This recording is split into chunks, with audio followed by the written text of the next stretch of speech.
I think the job of being a teacher is so rewarding in so many ways. The connection between you and the whole class, that's still unbeatable. When my pupils are successful, it feels incredible. I think the greatest thing for me is seeing the pupils that I teach love the subject as much as I do. I don't think there's any other job where you get the same satisfaction. That's why I chose to teach. You could get £26,000 tax-free to train. Search Apply to Teach. Selected subjects only, subject to eligibility. Ladies and gentlemen. Ladies and gentlemen. Podcasting since 2005. You're listening to Gamertag Radio. With your host, podcaster Hall of Famer Danny Pena, the always opinionated Paris Lilly, and from outside of the norm, Peter Toledo. This is Gamertag Radio. Here we go.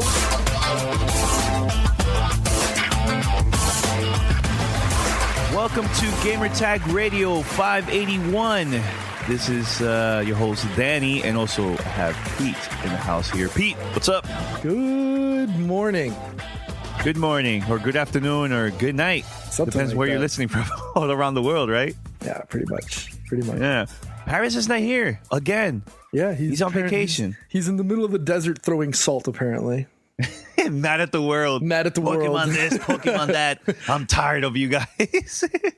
No, shout out to Paris. He's, taking a little vacation with the fam, so hope he's having fun over there. And Pete, it's a lot of things going on, man. This is the summer. Gaming is it's getting pretty good, man. I think all these games that's coming out starting from next month, August, all the way to the end of the year. Oh, I'm super pumped, man. Well, traditionally, it's the slow part of the year as things start to ramp up for holiday season. But I think since E3, which is typically there's like a 1 to 2 month lull in game sales and new game announcements, it's been a pretty interesting span of time with the amount of news and stuff like that. But it's interesting. Good stuff. Are you pumped for any games that's coming out August, September? Not the holiday games, but the beginning of the holiday season. Trying to think what major though is coming up other than what's already out. Well, for me, Recore in August. Oh, it's actually September. It's September. I'm super pumped for that game. And I have to say, and I think I may have mentioned this on our chat, but late pass on Doom. Mm-hmm. It caught me by surprise. Let's put it that way. I was not expecting something that polished and well put together. Yeah, it's pretty good. It is. I've been playing really it here and there too. Yeah, it's really, I'm trying really to good. think what else has come out. I know my daughter's finally like, okay, so what's this Overwatch thing you've been playing? So it's interesting. Deus Ex Mankind Divided's coming out. The new Attack on Titan should be coming out next month in August. Yep. Then we've got XCOM, but that's already been out on PC. BioShock Collection, Recore, Persona 5. You took advantage of the whole Steam summer sale, or not really? There was they had a lot of games there.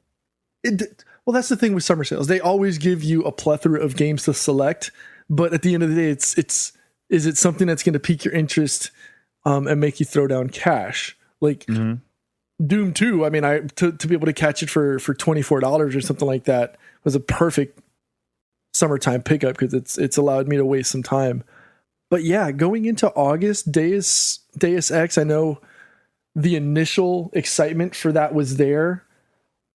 And then it died out. And then it kind of died out. I don't know if that's just game performance or maybe we're just, that's like, oh, wait, Vaporware is supposed to come out next month. Oh, No Man's Sky. No Man's Vapor. No Man's Vapor. It finally comes out. That's the thing. I don't know if I should buy it or not. Like, I don't know. I'm still debating. Well, I'd rather just wait for reviews, man. Because you know what it is? It was just the whole hype at the beginning. I was excited. Then it was like just too long. It took too long. And then the hype just went away. Do we really need another Google Sky Maps? Hey, we're doing it with Pokemon. Why not? Do it with No Man's Sky. Didn't I Am Setsuna already come out? And I know there was a lot of hype coming into the beginning of the month about that game. Mm-hmm. I know Mandy was talking about it. She was kind of excited. It's an RPG type game, so it's not really but it's more a question of hype versus, does it really deliver? I haven't really heard a lot about it, after, the initial hype from earlier in the year, but have you heard anything? That's more your thing. I'm going to be real. I'm going to be straight up weird with you guys. I've been just playing the games that I purchased a couple months ago, even before E3. I just have it there. Like, I've been playing that. I haven't been really reading a lot of news. It's summertime and stuff, so I've been just focusing on the games that I purchased, like Mirror's Edge and Doom. And now also I went back to play Red Dead Redemption, man, because I think that's a great game, man. Playing it again, I was like, man, this game was ahead of its time, man. When it came on the 360, man, it was really, really good. And we're still unsure as to whether that 2 is coming out, right? I think it is. I think this was just a test. I think this was just a test to see the reaction of the crowd. And I mean, the sales went up, and this is a very old game, right? So I think they're gonna announce this in the future, man. So, but by the way, let's do a little intro, man, of the show. At this point, do we even need an intro? All right, so head over to gamertagradio.com, post your comments and feedback, or you could also check us out at play.it/gamertag. You could download the shows over there, or share with your friends. Let your friends know about GTR. You can find us on iTunes, Stitcher, TuneIn Radio, and also Spotify. Subscribe and let us know how we're doing.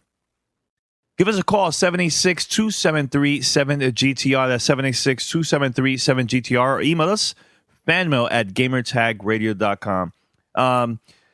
This episode is going to be pretty cool because last night I recorded a very long interview with the filmmakers of the documentary The Messengers that's coming out early next year. We've been filming for a while now with them. We started back in February in Tampa. Then the filmmakers also came down to Miami and they interviewed me, my brother, my family, my fiance. And then they followed us all the way to LA. And we filmed during E3, which Pete and Paris is also going to be in the film. And that was a great experience. That was one of the craziest experience ever out of all E3s that I've been to because, I was focusing on getting content for the podcast and also focusing on getting content for the documentary. And it was like nonstop running around the LA Convention Center, the cameras right behind me and everything. And it was a very, very cool experience, And also we got people from the gaming industry that talked about us, like why they love working with us, so it was pretty cool. But the best thing to me, man, it was just, having them recording us at the CBS studio in LA, right? And getting Pete and Paris involved, with this documentary because, we're a team and it's not all about me. It's about us, the whole crew, man. So we talked about during the interview a lot about like the behind the scenes, about the film, where they've been going and why they created a crowdfunding page because we need help, man. Because I think that once everybody starts supporting this and the more money we give to the filmmakers, this is going to help them to travel more places and interview other podcasters. And not only that, film festivals next year across the country, hopefully iTunes and Netflix after that, But it all depends on the support from the community. So whenever you get the chance, go to themessengersdoc.com. That's themessengersdoc.com. And I'm going to play the interview later on. So you can, hear the filmmakers talk about the film and everything. And let me tell you, they showed 2 new trailers last night during a meetup that we had here in South Florida. And man, they're going all out with this, man. One was from Guatemala. And the other one was just like different podcasters talking about just podcasting in general, why they do it and everything. So it was amazing, man. So, but P, I know we have a couple topics here before we play the interview. What are the first topic we're going to talk about, man? I want to kind of get away from the big Pokemon Go fest that we've been going on. I'm still playing, but I want to divert our conversation away from Pokemon Go while still maintain a little semblance of it. So with Pokemon Go Radio. Hey, with the success of this new augmented reality, can we call it a phenomenon at this point? There's been another benefit. It's Nintendo's surge in business and stock. The stock has gone up over 25% since the launch of Pokemon Go. We're talking in the number of billions of dollars of potential revenue and value coming into the Pokemon and Nintendo purses. That is crazy. Is it enough though to bring Nintendo here's back? the challenge. Here's the challenge, OP. Here's the challenge. Like this mobile app just came out. Mm-hmm. Crazy buzz. Remember, there was another app that came out before that. It was what was the name of it? It was for like the avatars from Mewtwo. Miitomo. Miitomo. There you go. Wow, me too. What's wrong?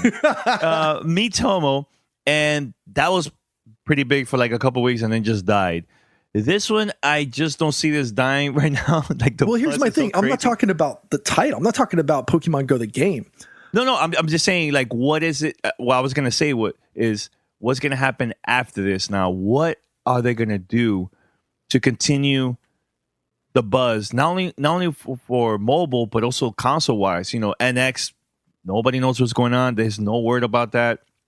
And are they gonna have a special press conference or a media event either this year or early next year? Because man, they need to start the buzz now with the NX, you know. Now that everybody's talking about Nintendo because of this mobile game, take advantage of this and now talk about the console, because this is going to be a way for them to sell unit, man. Well, I know units.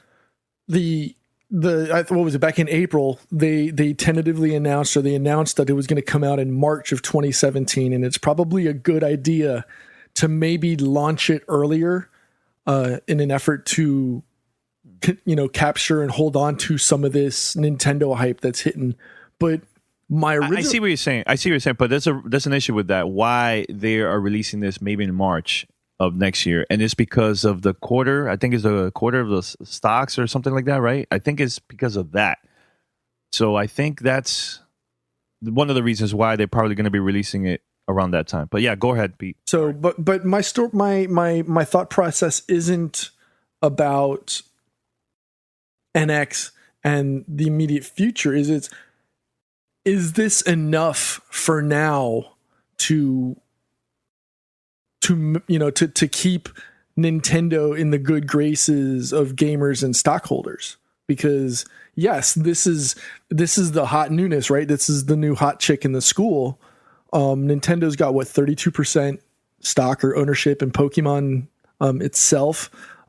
We've seen, you know, a meteoric rise in share prices for them, but is it enough to hold throughout from now until that, whenever that NX does happen to launch? Because I know as a whole, Nintendo has been struggling pretty much for the past couple of years, right? Mm-hmm. And I know after Iwata died last year, it's been kind of, you know, speculation of what the direction is going to go, because, you know, under Iwata, Nintendo flourished and exploded. You know, so besides that partnership that it signed with that mobile developer, this is like the only other major thing, and it just so happens to be mobile related. I'm just curious to know if this is what Nintendo is going to maybe move forward with, maybe a focus on mobile and handhelds, and not so much the console and NX. You know what I mean? Because there's more reach, there's more opportunity to get a Pokemon or a Nintendo title in and of itself, whether it's, you know, a full-on AAA or it's an individual IP owned by Nintendo. You know, you've got much of their audience playing the Angry Birds and the Candy Crushes and whatever other ones, and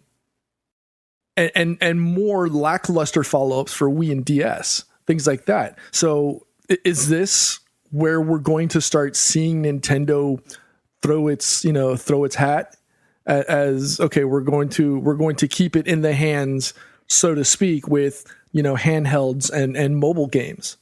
Should be interesting.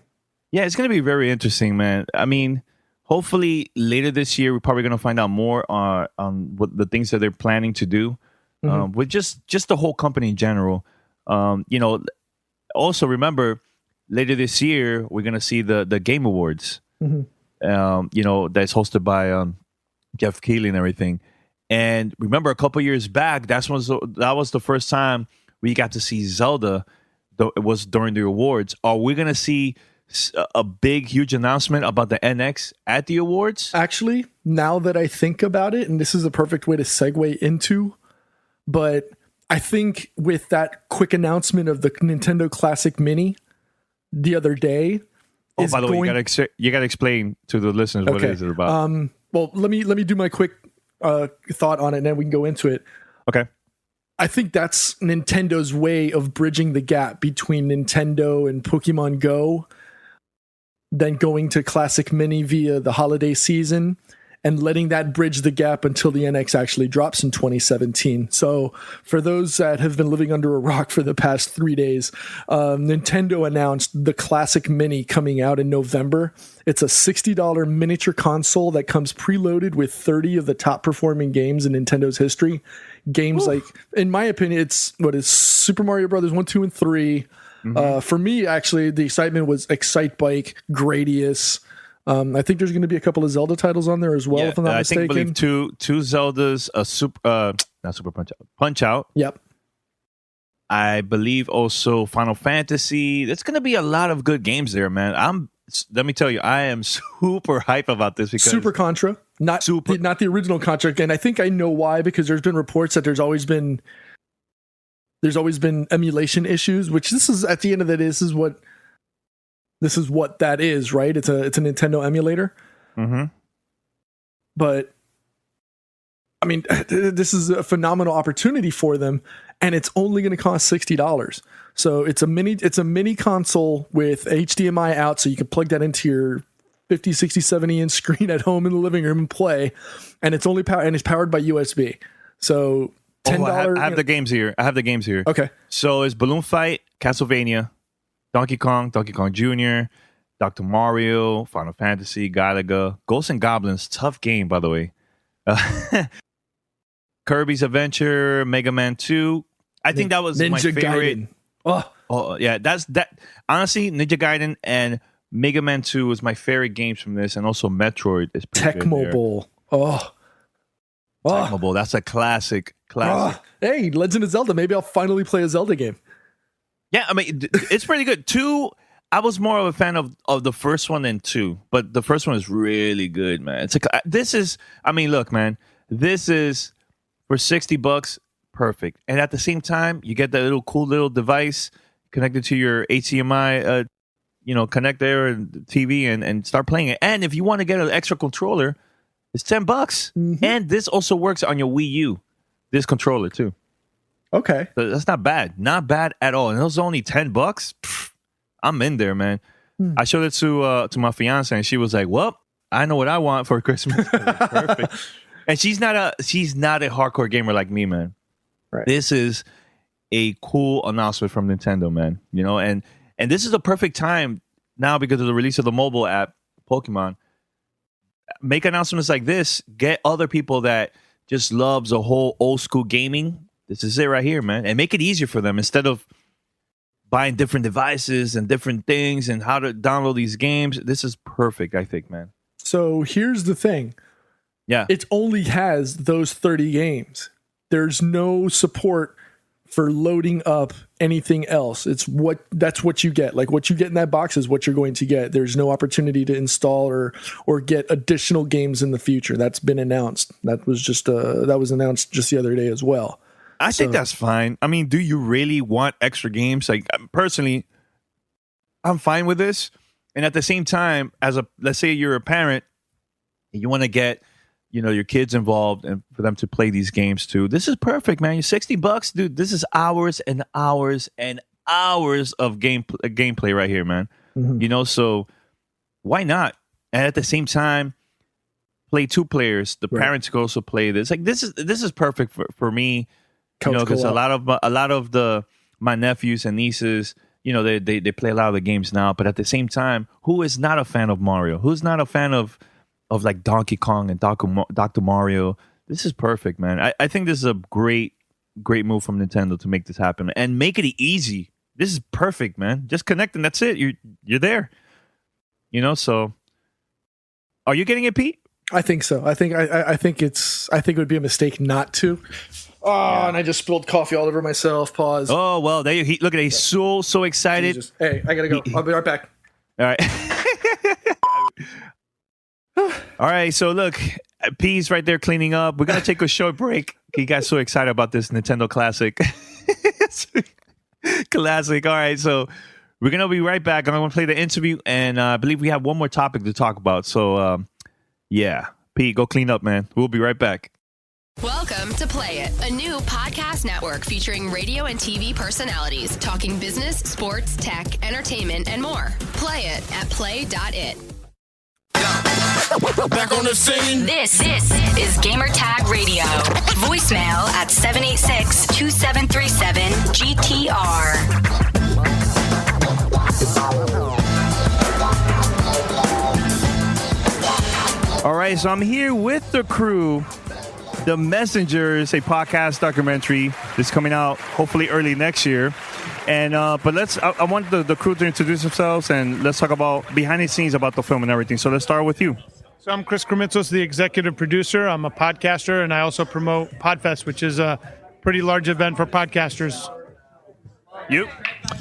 I'm John Dennis, and I run a big podcasting group on Facebook called Podcasters Hangout, and I support the Messengers, the podcast documentary, wholeheartedly.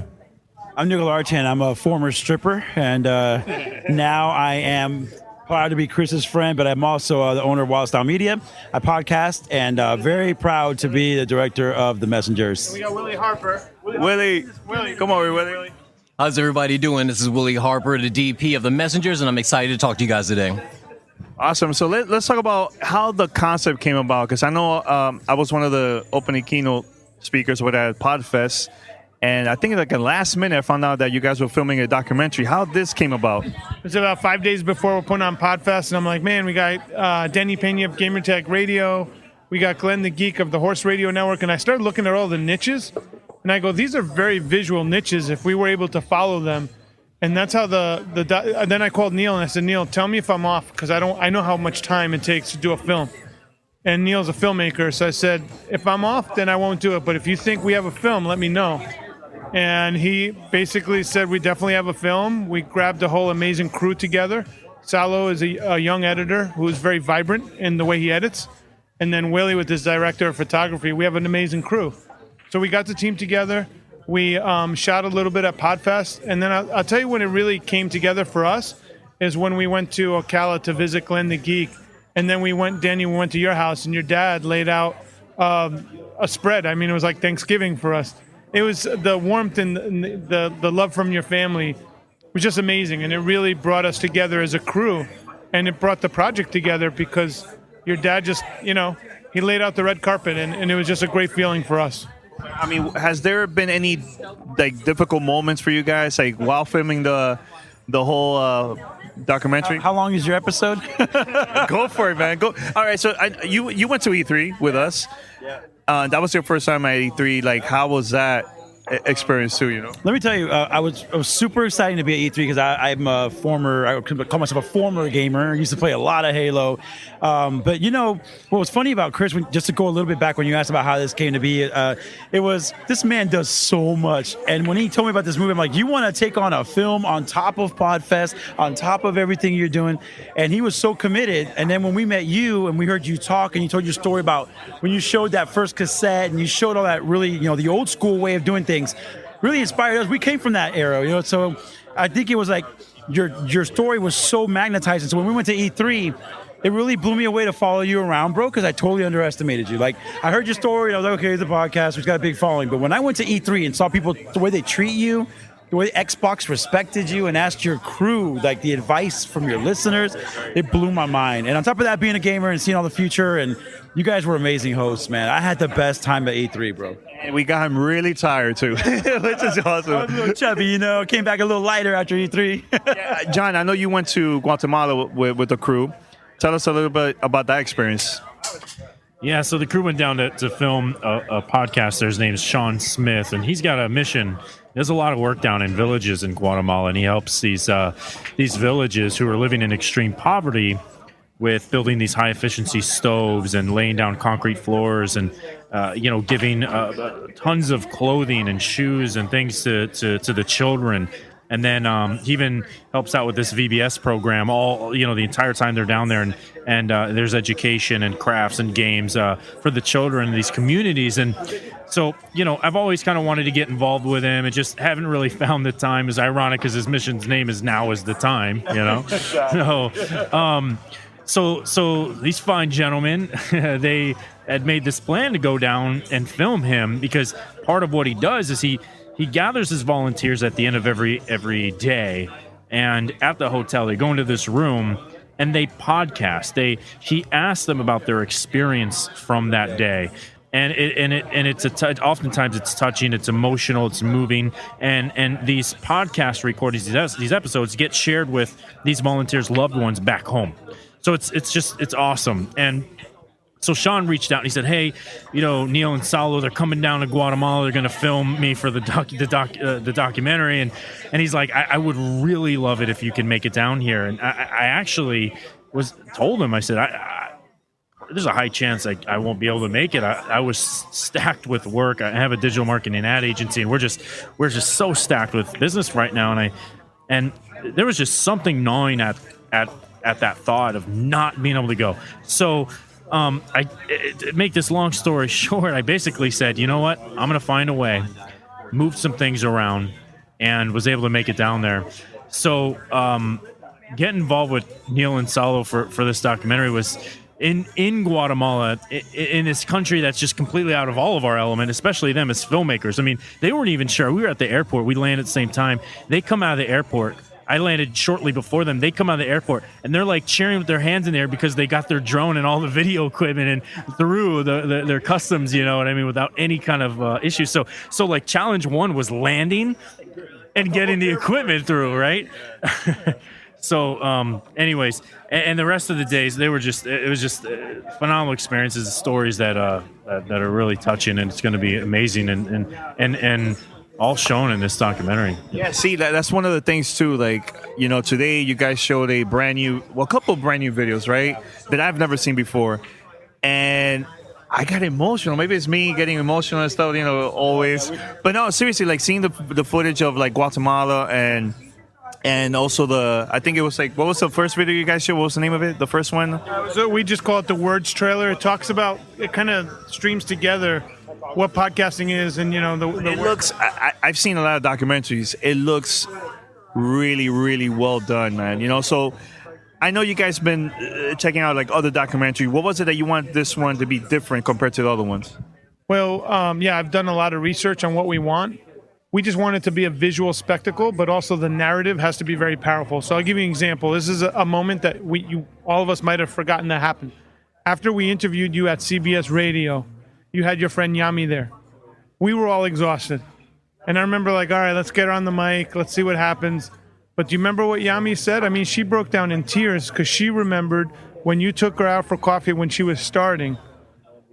The same place you took us, by the way. You took her out and you listened to her. And I knew you were the real deal because you kept mentioning the word community. The podcasters that really care, they keep saying community, and you kept saying that. And then here's this girl within about a minute. She was crying not because of my question, because of the impact you had on her life. Because now she's one of the biggest bloggers in the world in that niche, in the gaming niche. Am I correct? Yeah. So, I mean, I don't know how else you could depict something like that unless you had the sense to invite her out to the shoot. And it was it was a very touching moment because I wasn't expecting that. Yeah, it wasn't planned at all. No, I just thought she was going to say something and whatever. For many of us, we were just tired at that point. But man, she just changed the whole scope of what we were filming. It was pretty powerful. Awesome, man. And you, Neil? You know what I appreciated about that is that was a great moment. And then he does it again when we go to E3. And I'm thinking, we're at a conference with tons of people. Who the heck's going to get moved and emotional? So we interview this young lady. I ask her one question. What does Danny Pena mean to you? She starts talking to me just random. Danny Pena means to me. And out of nowhere, she stops me and starts crying. And we're like, what's going on? He's barely he didn't even know what's happening. all of a sudden she's swelling up with pride about how he is the reason and the voice and the pride of the Latinos in podcasting. And she just started crying. Then I interviewed him and he started crying because really what happened was yet another person helped by you. And we want this movie to be a Danny Pena for millions of people. Now instead of being one person, I want everyone that sees it, hopefully on Netflix or wherever it gets distributed, that we inspire them to find their voice, how you inspired those two young ladies to find their voice. And in Guatemala, the things that John and I saw, the poverty that we saw, and the humility that we experienced has changed our lives, bro. So from your family and your dad telling me in Spanish how proud he was of you, to us being with poor children seeing a drone for the first time, and then the young lady in Spanish asking me and begging me to tell the story so the cavalry will come. This has been a life-changing experience. And here we are with you again. Full circle. You've been a big part of telling our story, so thank you for having us on here, man. Now, the thing that I like about this documentary so far is that a lot of these things not planned at all. Like I feel like it was meant to be, you know. So no, just you're one of the podcasters, but then you have Glenn the Geek with the Horse Radio Network, and he has the same kind of soul, but he's speaking to a group of people that love horses. You know what I mean? We have like it's a different. The person might be from a different cultural background, but they're doing the same thing when it comes to podcasting. They're building a community and they're taking care of their people. And I think that's a really amazing thread when you see the film that, like Sean Smith, he's helping build villages through this medium. So this is not just tools. Used correctly, it's life altering. So it's very powerful for us because we're getting touched as we're interviewing you guys. Your fiance was amazing. She had so many amazing things. It was great to see her perspective, seeing you build your podcast when there was moments you were going to quit. You might not remember them because now you're so far past it. She remembered vividly because she was right next to you while you were going through that. So we have it through so many different lenses. It's pretty powerful. How hard was it to film a podcast documentary? Because people will hear that, they're like, well, they're just sitting down talking on the mic. So how hard was it to get the whole idea from this, the man? last thing that we've been shooting is a podcast documentary. You know, like we're not even sitting at their studios like we initially wanted was to get them in front of their studios. We did it with him. We shot with John in your studio, but you know we got the good footage when he was in the heart of Guatemala helping serve people and God touching them. You know, like, so what's happened with you? We went to get you and we got you in CBS, but where we get the good stuff? In the heart of E3, where your listeners are like, that's what he stands for. So one thing that I think Chris has done real good is find people that, they podcast, they have a nice studio environment, but they're so deep. Now we got to get them where they're doing their magic. And what's cool for me is being in that moment with you and experiencing it with you. The footage we bring home, I don't know how we're going to pick the best. We have so much best that I feel bad for Saulo, wherever if he's listening. I'm sorry, buddy. There's so much great footage. There's a lot of footage, man. A lot of footage. Now, I know you guys been releasing videos here and there, and the crowdfunding page just launched. It's getting a lot of support, which is great for the first 24 hours, but we need more support from like the listeners, especially my community, Gamertag Radio listeners. You definitely got to help out. But tell them, for those that don't know much about the crowdfunding page, where they could find it. Yeah, if they go to indiegogo.com/The Messengers, or just search The Messengers, DOC, just go there and whatever you could give. The thing we're telling people is, most people tell you, give the least you could give. We tell people, please give the most you could give, because for us, we're going to make an impact. And we want you to, if you believe in what we're doing, give the most you could give, because we're going to make right by you and your investment, because we believe in what we're doing. We do need a lot of editing. We do need to travel to a couple other places. And I've been approached now by some of the most famous podcasters that people know. And I'll never say their names, but sometimes their ego is just not aligned with the mission of this film. So I have to honor this film and find people that are community builders that are looking to change the world. And that's just what we're all about. So if you go to Indiegogo and look up The Messengers, we appreciate anyone from Gamertag Radio, their support, because we love this community. Yeah, I'll just say, through and through every experience that I've had with these guys, it's such an integrity-driven project. We were down in Guatemala, Neil and Saulo, filming the outside of this hotel, and this little putt-putt thing goes by. It's this little, they call them toot-toots. and these things are like motorcycles with a bench on the back of them with this cover on top, right? And they make these, these motorcycle noises like wing, wing, going down the road, and they kind of look funny. And Neil goes, Salo, get this. Salo's got the camera. He's getting some footage. Drone. And he's got the drone, hand holding the drone, right? So, because it's got this really, smooth gimbal on it. And Neil's like, oh, he's on the perfect side. He's like, Salo, you got to get this thing going by. And his putt drives by, and Salo books it. He just booked it like the Roadrunner, chased him, and this guy's looking in his rear view like this guy's gonna kill me. Like, what is this guy doing? He's gonna rob me with this thing. What's he holding? Is that a gun? Is it whatever it was? They do anything for the shot.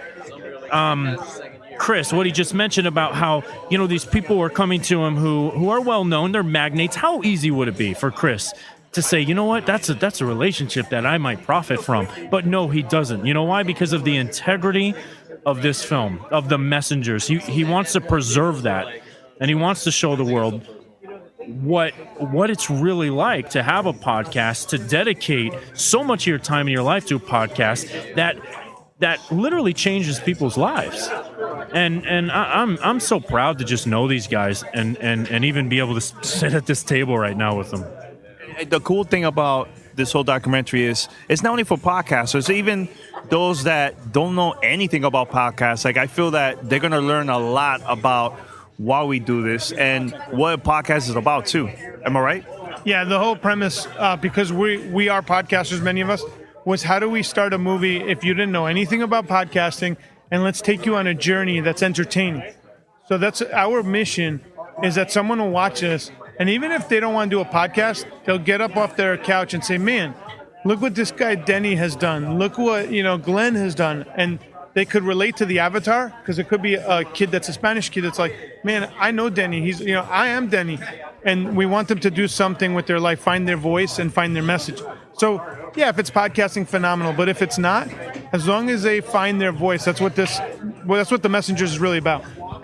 For those that, let's say, we get crowdfunded, get support from a lot of the listeners and everything, what's next? Where can people actually see this film? Is it going to be in theaters? Is it going to be only on Netflix? How that's going to work? First thing we're going to do is we're going to launch it at Podfest, because that's where it all began. So next year at Podfest, we're going to have a huge opening premiere. That's in Orlando, for those that don't know. Orlando. February 23rd to 25th, we'll launch it there. We're expecting about 500 people to be in attendance. This will be huge. And we've got the resort that could fit the people. But after that, we will do wide distribution via iTunes and Amazon. But the whole intent is to get on Netflix. So we just got to get the eyeballs on it. Once we rank it up on iTunes with the help of our podcasting friends, we believe that Netflix will come knocking on our door. Yeah, we're also hoping to get it in some film festivals so that it can take on some accolade, and just be seen and respected as a film, on top of just being people seeing it as a movie about podcasting. We want it to be a respected, award-winning film, totally separate from the topic of it. But I definitely want to thank your listeners and the support, because I remember when you were in E3, and I guess you announced on your show that we were following you around, we were with you, and one of my biggest moments was when they walked up to us and they saw my shirt and they told me, I saw your trailer, and I didn't even know they released the trailer. So I was weird. I was too busy making it, and they were telling me that their hairs were standing on end and they saw you and stuff, and it just made me so proud. I was like, wow, I'm still shooting it. I'm not even seeing the trailer, and they're already moved by it. And just thanking you for your support, man. You've been a great person to follow around and to give us this little moment here to share our film. I want to thank your listeners from the bottom of our heart and just ask them to please support us. Not just because you're in it. I mean, you've built up an amazing audience, but just because we want them to find their voice and become a content creator. And the best way to do it is start with this. And help us tell the story of the kids in Guatemala and your story that will inspire a kid, like Chris just said, because that is the point. It's not about getting money. It's just help us tell the story so we can inspire somebody else. And if that happens, dude, we all win, man. I believe in the project, man. Since day one, ever since you guys came up to me and mentioned it, I was like, I'm down to help out, And it was awesome that, you guys not only filmed me, but also recorded, my dad, my family, my fiance, my brother, which I started GTR because of him too. And not only that, having my co-host there, man. You know, Leo, you interviewed them. That was an awesome, opportunity having them on the film too, man. You know, I just like I'm really, really excited about this, man. Like, I'm talking to my family every day about the film and everything, and I've been telling them, look, donate. We gotta like really make this happen, man. You know, so I'm proud that we're doing this together, man. You know, like I feel like if we all win, it's good for everyone, you know? So one team, one dream. Shout out to Paris and Pete Rock out there. I really believe in, you know, one thing about John, he was saying he's proud to be here. You know, we kind of have him as an honorary member now. The man flew the drone. The man has put his miles with us. He's paying dues. Yeah. I think the last thing I want to say is what I'm most happy about is if this movie were to stop right now is the friendships I've been able to make with John, with you, that we knew who you were, but now we're like boys, you know, like I love you guys. Honestly, I feel like we're going through something together. John and I have something very spiritual we went through, and I just feel like I'm leaving. If this movie, let's say people enjoy it and they see it, but it doesn't go any further than that. Just the bonds that we've had on the road and the conversations I had with Sean Smith about religion and spirituality and life, bro, it's just made me a better person. And then knowing you is amazing now. I hope we stay friends forever. And these guys are like family now, bro. Like you rock this shirt. You're part of our tribe, you know? So thank you, man. And just God bless you, man, for helping being part of our journey. So one more time, Chris, mention the website and everything for the listeners. Yeah, they could go to Indiegogo/The Messengers, or just search it on Indiegogo. It'll pop up. Or we have themessengersdoc.com. One quick thing, the way we got the name. Yes, I forgot to mention that. I'm sorry. It's really important because we did a focus group with some friends, and many of them were from the business community, and they said, hey, we should call it a podcast documentary. And Neil and I weren't too hot on that. We're like, that's not really creative, even though SEO-wise, I'll find it. So Neil said, let's let the title find us. So we were interviewing Lee Silverstein, a friend of ours who has the Colon Cancer Podcast. And I said to him, besides a podcaster, what would you call yourself? And he goes, a messenger, because when I had cancer, I wish I had this message. So it was light bulb. We're like all podcasters. If you ask them if they're a messenger, the ones that truly believe in it, they'll tell you, absolutely, I'm a messenger. And that's how we got the title, The Messenger, a podcast documentary. That's awesome, man. So website, real quick? themessengersdoc.com, and just find us on Indiegogo. Just The Messengers. Just, search it. Thank you so much, Danny. Thanks a lot, guys. Welcome to Play It, a new podcast network featuring radio and TV personalities talking business, sports, tech, entertainment, and more. Play it at play.it. Take it out. You're listening to Gamertag Radio. All right, so we're back. Pete, you're good? You cleaned up? My office smells like coffee now. What the hell happened? What happened? I completely forgot that I had my mug right in front of me. Usually it's off to the side, and I was talking about it, and I spilled coffee all over myself. My freaking I'm so mad right now. That's the power of Nintendo, man. Yeah, blame Nintendo. Blame Nintendo for everything. God damn it. Oh my God, this is so funny, man. All right, so I know we didn't mention this because of the whole situation what happened to Pete, but the NES Classic Edition is coming out November 11th, 2016. It's only for $59.99. And for those that are listening, let us know, are you planning to get this or not? Give us a call, 786-273-7GTR. That's 786-273-7GTR. Email us, fanmail@gamertagradio.com. Also, shout out to the filmmakers of the documentary, The Messengers. That was a great interview. I had a blast. And I can't wait for this film to come out finally, man, sometime next year. So, but we need your help. Make sure to donate. Right now, I'm looking at it right now at the Indiegogo, and it's 14% funded. We have a long way to go. So we definitely need your help for this, man. So spread the word and help us out if you can. All right, Pete, I know we have one more topic to talk about. Yeah, we'll make it. So do we want to continue talking about the whole Valve CSGO stuff, or do we want to talk about EVO 2016 that happens to be going on right now? Let's go with the evil stuff. Let's start with something positive with this. Well, so yeah, what's going on with the whole evil thing? I know it's happening right now in Vegas. For the first time in recent memory, esports has finally broken through. Like they're actually having the finals and stuff in Las Vegas and being broadcast on ESPN2 and Twitch this evening as we recorded. We're recording on Sunday night. My concern, though, and maybe because it's, we're recording this and it's 12 o'clock on the East Coast, so it's 8 a.m., but I've been watching it for like about the past hour on Twitch, and Mandalay Bay, which is where they're holding the competition right now, they were doing, I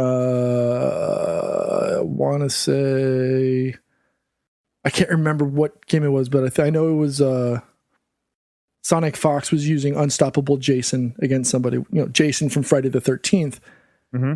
People were shocked in the chat on Twitch, but there was like 12 people in the crowd. Well, it's early too, man. That's the problem. So I'm wondering, is it because it was early, but this is supposed to be a monumental event with esports taking the main stage, but like there's no support physically. Now no, there is people there. Remember, Pete, later on, that's when it gets even more packed, especially like the finals. That's when it gets crazy. And there's multiple tournaments too happening at the same time, so it's Killer Instinct, Street Fighter, and so on. There's a lot of games there, man. So, but I've seen it previous years and it gets crazy packed. And I even had friends that attended the event and they said it was like an amazing event to attend, man. To watch that live with the crowd and everything, it's a whole new world, man. Yeah, it was Mortal Kombat X is what it was being played. And so apparently having Sonic Fox play using Jason or Unstoppable Jason kind of freaked everybody out because nobody was expecting that. And I'm watching the stream now and there seems to be a little bit more people showing up in the background in the stage, but it's pretty interesting to see that.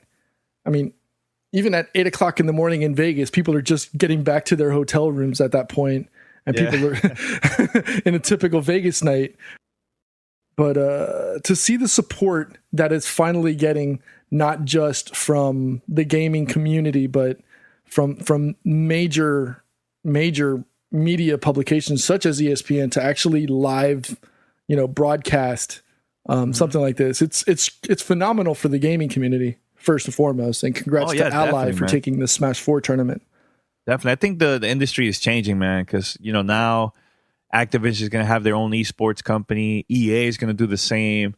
And now this. And there's a bunch of other ones we haven't even mentioned, especially the one that you attended with your son up north. Yeah, we went to I think it was the summer finals for League of Legends.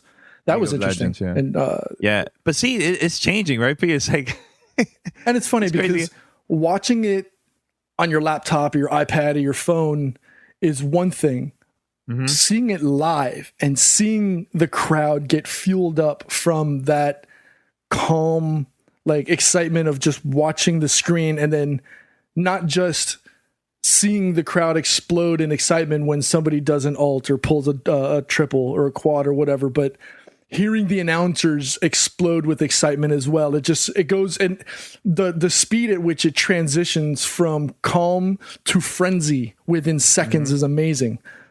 Yeah, it's crazy. And I don't know, is that more the game or is that just, the environment and the excitement of everything going on? I think it's a combination of both, but it's more of the environment, gamers together, seeing it live. I think that's like more than just the game. It's like baseball. Like it's boring to watch it on TV, but when you're watching it live, you're that excited. Exactly. Yeah. But you know what, Pete? Next year, I think we should attend a couple of the esports tournaments and cover it for GTR, because I think the industry is changing and it's cool for us to, I think, start, covering that on the show. Because when I started way back, we used to go a lot to like MLG events across the country, and we talked about it, and I even interviewed pro gamers at that time too on our show, and then we stopped for a little bit, but now that it's back, I think we should make that move for next year. It probably wouldn't hurt. I know it was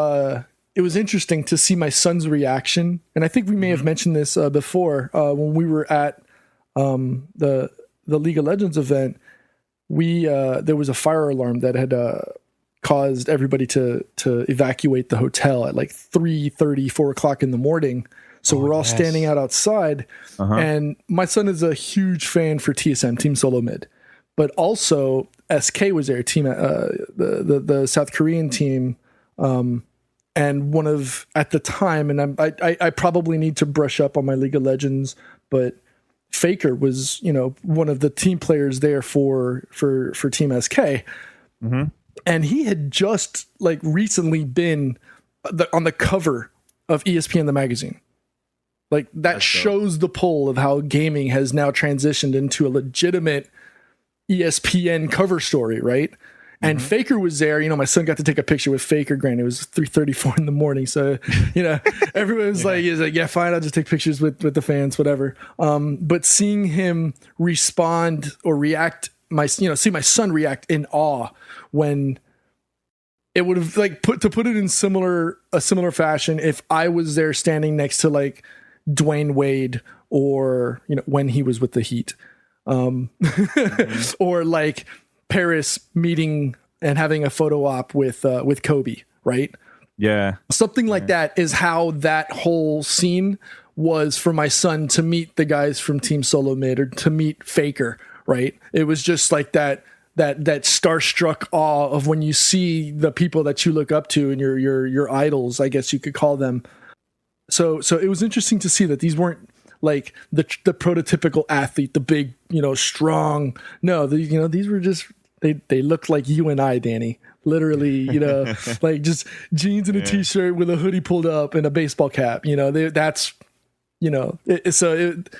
that was cool. And I think esports has a phenomenal opportunity moving forward. And yeah, I think it'd be a great thing for us in general if we could get a chance to just not just go out and speak to the gaming community that attends these events, but to speak to the Fakers and the Solo Mids and those teams, but also maybe get the point of view and speak to some of the streamers. Who knows if we could get like a PewDiePie on the show or like a Total Biscuit and get their conversation and see how they feel about podcasting and get that conversation going of podcast versus streaming. And are we really the dinosaurs in the gaming industry, as we call ourselves? We're not no dinosaurs, man, but okay. But you know what I mean? Like, I'd love to see that dynamic and that conversation of how, we see streamers and how streamers see the podcasters and where we see in the middle, right? And I would just love to see what that conversation would turn into. Well, just give us a call or send us an email and let us know your opinion about all this. And I think we're going to wrap it up, Pete. Okay. Hopefully the next episode, Paris could join us. And we talk about more topics. And I believe we have a lot of fan mail and voicemail, so we've been saving it for future episodes of GTR.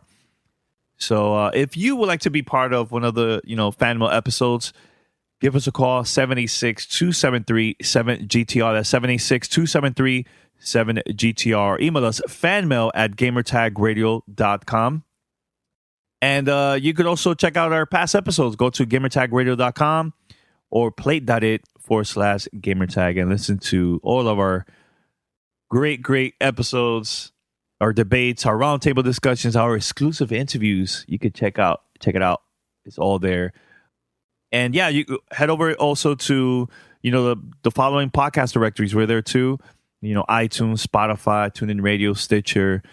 Just find us. We're there too, and follow us and share with your friends. Anything else, Pete?